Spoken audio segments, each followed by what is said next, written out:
Hello guys! So, welcome back po sa Jude Cooking Show. Ayan, so papasensyahan nyo na po no guys na medyo na late po yung pag-upload po namin no, ng mga bagong videos po natin. Kaya sana po wag po kayong bumitaw no, sa pag-support ng aking YouTube channel. So wag po natin kalimutan i-click yung ating subscribe button. Ayan guys, no? Then click nyo na rin po yung like, then pwede rin po kayo mag-comment. Okay? So for today's video guys, so magagawa po tayo ng tokwat baboy. Ayan, so nandito po sa harapan ninyo yung mga sangkap na gagamitin po natin sa pagluluto ng tokwat baboy. Ayan, so unahin natin guys, no? Ayan, gagamit tayo dito ng ating bawang. Gagamit tayo ng sibuyas, kamatis, yung ating black beans. Ayan po. Okay. Then, meron po tayong paminta. Yan, yung black pepper natin. At, maglalagay po tayo ng oyster sauce. Yung ating kikuman, soy sauce. Ang ating liquid seasoning po. Ayan, yung Knorr. At, yung ating ordinary soy sauce po. Okay? At, syempre, ito yung ating main ingredients, no? Nandito yung ating tokwa.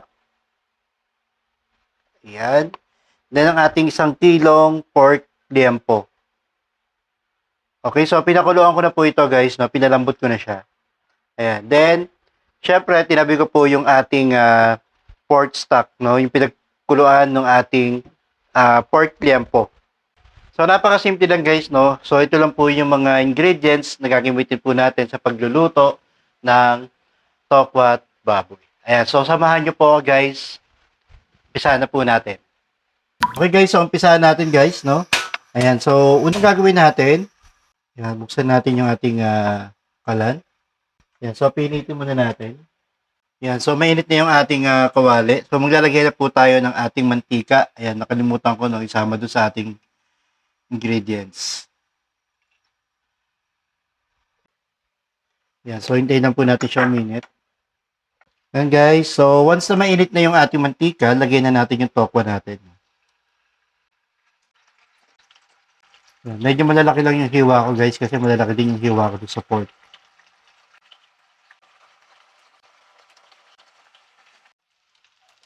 Okay guys, so balikan po natin, no? Baliktarin lang natin. Ayan, para equally na naluto.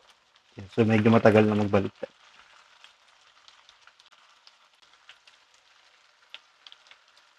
So dahan-dahan lang guys para hindi madurog.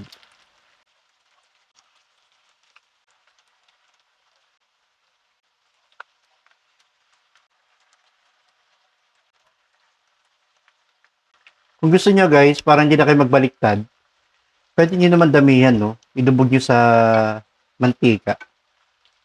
Ayan.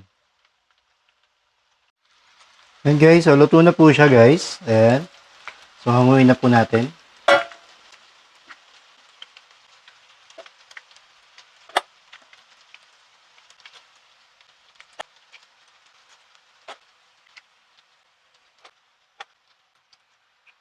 Okay guys, so ito yung ano natin, no? Magigisa na po tayo.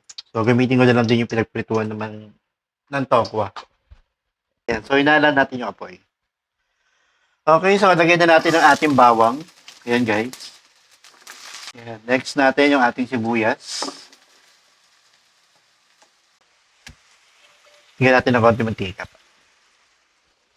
Ayan, so mabilis na naman ang pagluluto nito guys. Ayan, so next natin yung ating kamatis. Ayan. Okay, next natin guys, ilagay na natin dito yung ating pork liempo. Ayan. Okay, next natin, ilagay natin yung ating black beans. Okay, lagyan natin ng toyo. Ayan, konting toyo lang muna guys. Ayan, siguro mga 2 kutsarang toyo. Ayan. Ayan. Nalagyan natin siya ng oyster sauce. Ayan. So, mga ano rin guys. 2 kutsara din. Ayan. So, tansyado ko naman na yan guys. Okay. So, halo-halo lang tayo ulit. Lagyan natin siya ng kikoman. Yan, pampabango yan guys. Pampasarap. Yan. Yan, mga ano lang, isang kutsara lang pwede na. Okay, so lagyan natin ng liquid seasoning. Yan, mga 2 kutsara lang din guys. Okay, so next natin guys, yung ating pork stock, no? Yan. So, unti-unti lang. Next natin, lagyan natin ng paminta. Okay guys, so ito pinakuluan natin to guys, no? So after 10 minutes, ayan. So, lalagyan na natin yung tokwa. Ayan. Okay, so ilubog lang natin yung tokwa natin, no? Para sipsipin yung sabaw na nilagay natin. Ayan. So, konti pa yung sabaw niyan guys. Okay, then sabihin na natin yung ating magic sarap. Ayan, konti lang din yung magic sarap natin ilalagay. Okay guys, so yan, after 5 minutes, no, ito na po yung ating tokwa at baboy. Ayan, so titingnan na po natin siya. Ayan, so patayin na natin yung apoy niya. Okay guys, so ito na po yung ating finished product, no, na tokwa at baboy. So titikman na po natin siya guys. So kuha tayo dito ng, so may taba. Kunti lang guys. Ayan. Then yung tokwa. So yung sabaw.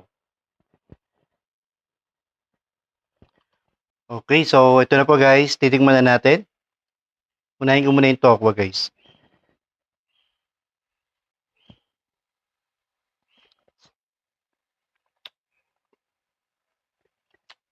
Up.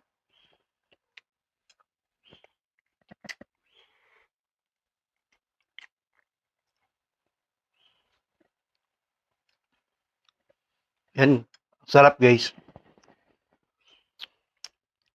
Pati yung sabaw. Yan, titikman ko rin muna yung ating karne.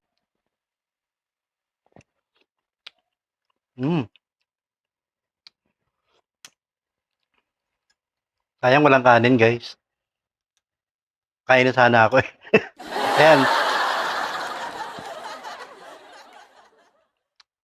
Ayan guys, so napakasarap nung niluto natin na tokwa at baboy. Ayun, so hanggang dito na lang po guys, no? So, I hope meron kayong mga tutunan kung paano lutuin yung ating tokwa at baboy. Okay, so, ayun guys, no, bago tayo magtapos, so wag po natin kalimutan, mag-subscribe sa aking YouTube channel, then click nyo rin po yung like kung nagustuhan nyo, and pwede rin po kayong mag-comment. Okay, so maraming salamat po sa panonood po ninyo. Ayan, God bless you all guys. Thank you. Bye-bye.